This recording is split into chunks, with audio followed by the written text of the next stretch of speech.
If you want to score top marks in the C1 Advanced Writing and Speaking exam, then you need to use some less common vocabulary.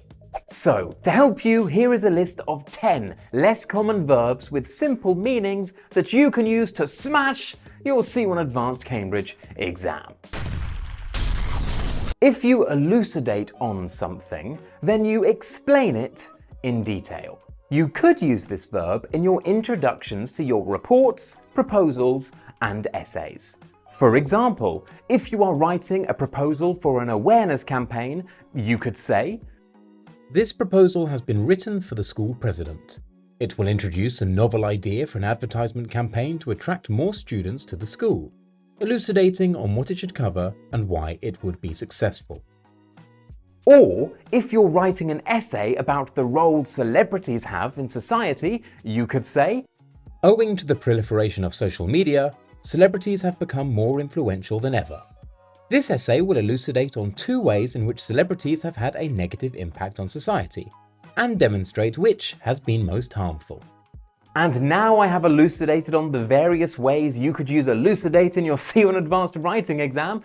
Let's move on to our next verb. You can corroborate an idea, a belief, a theory, or a result. And it means to confirm or support. For example, my subscriber count corroborates the idea that isn't that a very good YouTube channel? No! Yeah, your views corroborate that too, Toby. Oh, can you just shut up? Yeah, so if you're like writing a report about Smash English, you could say, "The idea that Smash English is in decline is corroborated by its lack of subscribers after 5 years." The verb perpetuate means to cause something to continue. Remember that this verb is transitive. That means that it requires an object. So, if you're writing an essay about celebrities, you could say, "Many have elucidated that celebrity culture perpetuates unrealistic beauty standards." Yeah, that's like totally true. Not everyone can look as beautiful as me. Right. Or, if you're writing an essay about global warming, you could say, "This issue is perpetuated further by our reliance on cars instead of public transport." Public transport? Ew, gross. Everyone that uses public transport is usually poor or like drunk or something. Monica, please do not perpetuate negative stereotypes, okay? Oh, God. The verb to substantiate means the same as to prove or to provide evidence for. Yeah, it's similar to corroborate. So, you can substantiate a theory, an idea, a claim, a statement, an argument, and an assertion. This is a great way to introduce evidence in your essays, reports, and proposals. Let me show you what I mean. Imagine you are writing a report about a hotel. Well, you could say, "The hotel pool and spa area is in need of renovation. This is substantiated by a survey in which the majority of guests claimed that the pool was too small and outdated." Or, if you're writing an essay about the most effective use of free time, you could say, "As has been substantiated by numerous scientific studies, being in good physical shape improves not only physical health, but also mental health." Oof, marvellous. To advocate means to publicly support or argue for something. So, if you're writing an essay on government funding, you could say, "Some advocate increased funding towards public green spaces. They substantiate this by pointing to the fact that residents of greener areas have greater mental well-being compared to those without access to parks." Or, an economist might advocate lowering taxes on alcohol. Yeah, so would an alcoholic. Oof, how exciting. I advocate that you use advocate in your C1 Advanced Cambridge exam. To exacerbate means the same as to make worse. The verb exacerbate collocates with any noun that is presented as a problem. Now, of course, this will depend on the context, but Here are some examples of nouns that collocate, that go together with our verb exacerbate. Something could exacerbate inequality or poverty or pollution. Something could exacerbate damage or difficulty or a conflict. Or you could simply say, the problem is exacerbated by. Yeah, just use it with the noun problem. So, if you're writing an essay about the environment, you could say, Smog in cities is rising, which exacerbates health problems such as asthma. If you're writing a report about communal spaces in a college, you could say, Inadequate maintenance of communal spaces in the college has exacerbated tensions among students, as neglected facilities contribute to dissatisfaction and conflict. And if you're writing a proposal about an awareness campaign about the negative effects of social media, you could say this. The lack of education on responsible online behaviour has exacerbated the negative effects of social media, underscoring the need for an awareness-raising campaign to promote digital well-being. Ooh, that was fantastic. Undermine means to weaken something. Now remember, this is always negative. Nothing can be undermined in a positive way. No. So, here are some nouns that commonly collocate, that commonly go together with our verb undermine.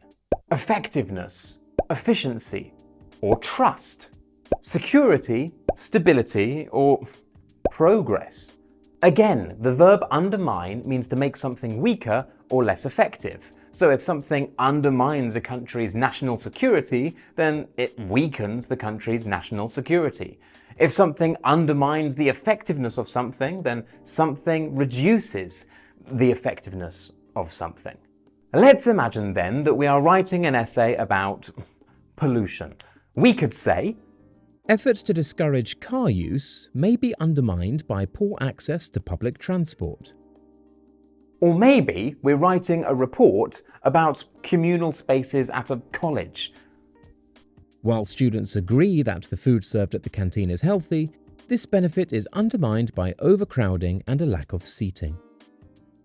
Or perhaps we're just writing a review about a book. Unfortunately, the plot is undermined by how unbelievable the characters are. To ameliorate something means to improve a problem. This verb is also transitive, so that means it requires an object. It means to take something negative and make it better. So imagine we are writing an essay about the benefits of education. We want to say that one of the greatest benefits of education is that it reduces inequality. Well, as far as we're concerned, inequality is a problem. Instead of saying reduce, we could say ameliorate inequality. Let's look at an example.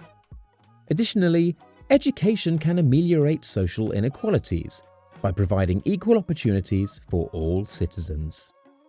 Or perhaps we are writing a proposal to suggest ways in which a company could become more environmentally friendly. We could use the verb ameliorate like this. Implementing green technologies would undoubtedly ameliorate the company's carbon footprint. Or we could write a proposal about different ways in which Monica could improve her appearance. Monica's face could be ameliorated through the use of a razor at least 3 times a week. Yeah, good one, Bruce. Oh my god, Duke, what the heck? You're supposed to love me. Sorry, Monica. Just because you have a beard doesn't mean you're not beautiful. If you disparage something, then you criticize it and you undermine its importance.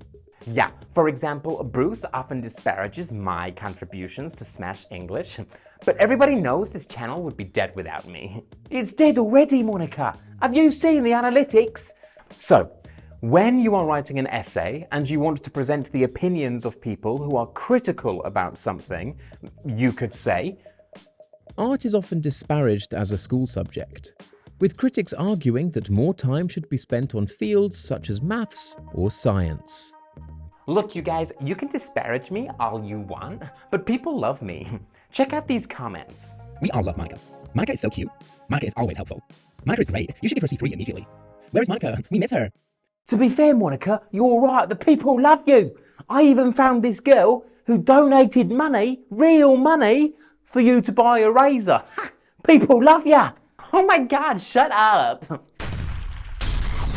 You probably already know the noun facility, but do you know the verb facilitate?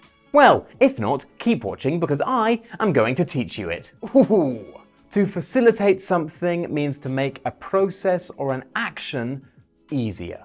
That sounds a little bit vague, so here are some examples of things that you can facilitate. Something could facilitate communication. Smartphones and the internet, for instance, facilitate communication by making it more convenient and cheaper. Something could facilitate learning. Universities facilitate learning, for example, by putting students in contact with experts in various fields. Something could facilitate collaboration. For instance, a meeting could facilitate collaboration, or team building activities could facilitate collaboration by providing opportunities to collaborate. So let's imagine you are writing a proposal about a cultural exchange program for language learners. In your C1 Advanced exam, you could say something like this. Cultural exchange programs should be implemented in order to facilitate mutual understanding among nations.